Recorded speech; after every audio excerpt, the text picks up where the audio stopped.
Hello friends, आज मैं बात करने वाला हूं गठबंधन सरकार के ऊपर। गठबंधन सरकार किसे कहते हैं, गठबंधन सरकार का शाब्दिक अर्थ क्या है, भारत में गठबंधन सरकार की उत्पत्ति के क्या कारण हैं, इन सब टॉपिकों पर आज हम बात करने वाले हैं। अगर आप चैनल पर नए हो तो प्लीज़ चैनल को सब्सक्राइब करें एंड बेल आइकन को प्रेस करें और वीडियो को लाइक करना ना भूलें। चलो फिर वीडियो को शुरू करते हैं बिना देरी किए हुए।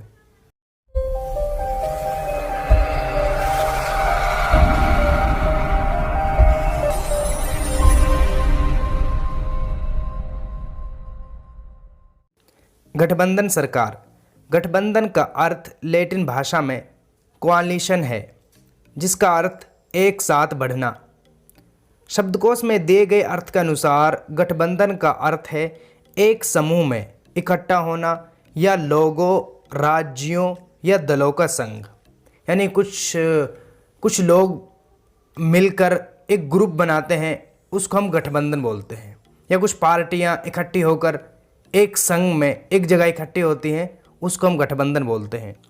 W.H. राइकर गठबंधन की परिभाषा इस प्रकार लिखते हैं: गठबंधन का प्रयोग राज्य शक्तियों की विभिन्न कार्रवाइयों को करने के उद्देश्य से बनाए गए अस्थायी संघ या गठजोड़ के लिए किया जाता है।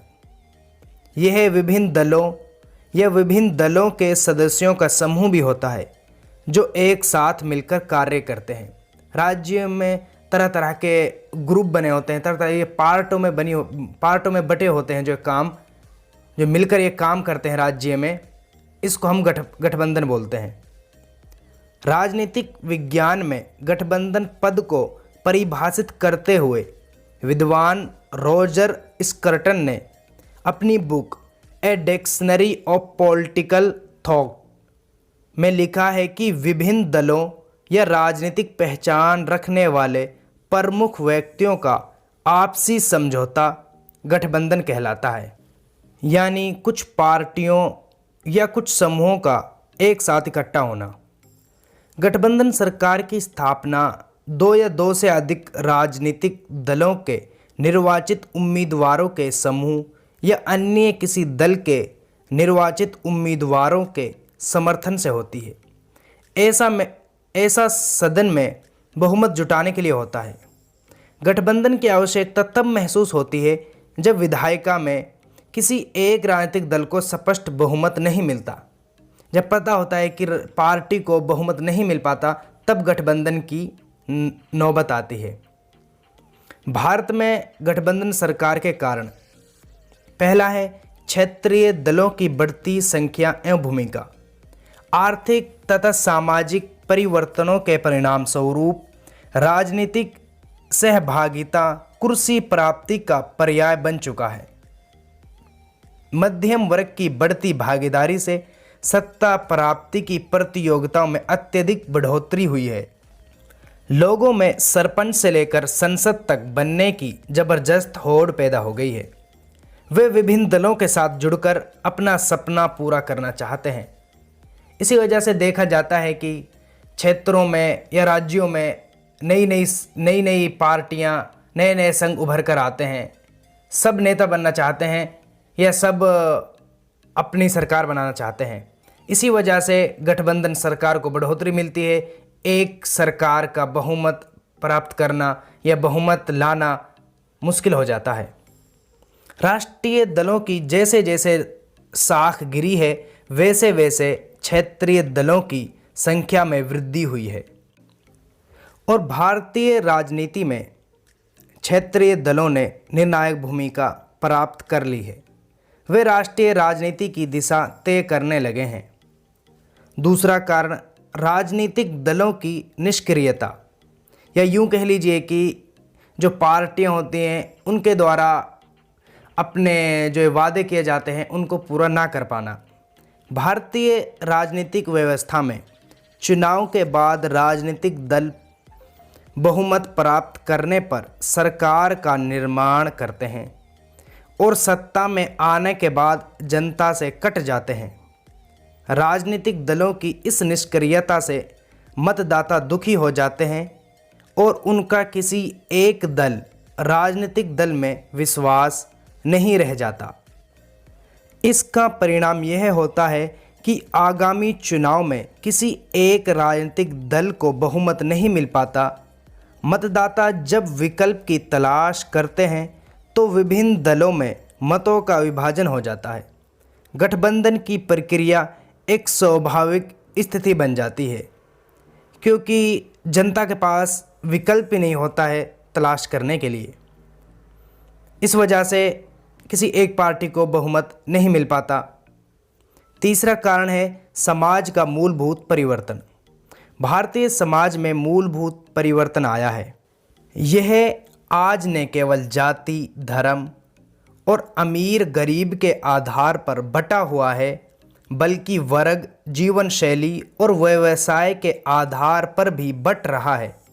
यह सामाजिक, सांस्कृतिक और आर्थिक विभाजन निर्वाचन को काफ़ी हद तक प्रभावित करता है और किसी एक राजनीतिक दल के लिए बहुमत प्राप्त कर पाना बहुत ही मुश्किल बन जाता है।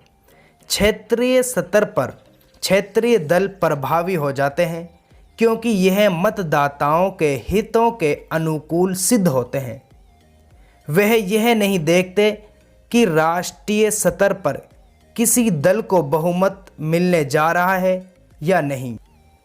इन परिस्थितियों में मत बट जाते हैं और किसी एक दल को बहुमत नहीं मिल पाता, जिससे गठबंधन अनिवार्य हो जाता है। चौथा है राजनीतिक दलों की मूल विचारधाराओं में उत्पन्न विकृतियाँ। भारतीय राजनीतिक व्यवस्था में राजनीतिक विचार के स्थान पर अति शीघ्र सत्ता प्राप्ति के उपाय वाली राजनीतिक सांस्कृतिक का इस सीमा तक बोलबाला हो गया है कि विभिन्न राजनीतिक दल केवल सत्ता प्राप्ति हेतु अवसरवादी गठबंधन की तलाश में रहते हैं, जिसके लिए वे अपनी मूल विचारधारा की तिलांजलि देने को हर समय तैयार रहते हैं। यानी मतदाताओं का ऐसे राजनीतिक दलों में विश्वास नहीं रहता।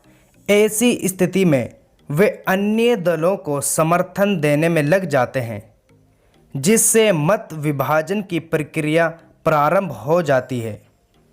ऐसे मत विभाजन की प्रक्रिया ही गठबंधन की प्रक्रिया को जन्म देती है।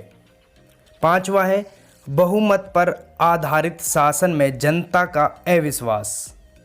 जब किसी देश में जनता को ऐसा लगता है कि बहुमत पर आधारित शासन प्रणाली उनके लिए अच्छी नहीं है, या एक ही राजनीतिक दल उनके हित के लिए कार्य ही नहीं कर रहा है तथा अपने उत्तरदायित्व का निर्वाह ठीक ढंग से नहीं कर रहा है, यानी पार्टी ठीक से काम नहीं कर रही है, तब वह विकल्प को तलाशने लगते हैं। जनता का किसी एक राजनीतिक दल में विश्वास नहीं रह जाता। मतदाता जब विकल्प की तलाश करते हैं तब गठबंधन की प्रक्रिया शुरू होती है। भारत में भी जनता द्वारा कांग्रेस में अविश्वास होने पर ही गठबंधन की प्रक्रिया प्रारंभ हुई, क्योंकि जनता जिस पार्टी को, जिस नेता को चुनती है, जब वो नेता जनता को सेटिस्फाइड नहीं कर पाता या जनता के अनुरूप काम नहीं कर पाता, तो जनता एक विकल्प की तलाश में जाते हैं जो कि गठबंधन सरकार को बढ़ावा देती है। अगर आपको वीडियो अच्छी लगी हो तो प्लीज़ वीडियो को शेयर करें, लाइक करें और कमेंट सेक्शन में ज़रूर बताइए कि वीडियो कैसी लगी।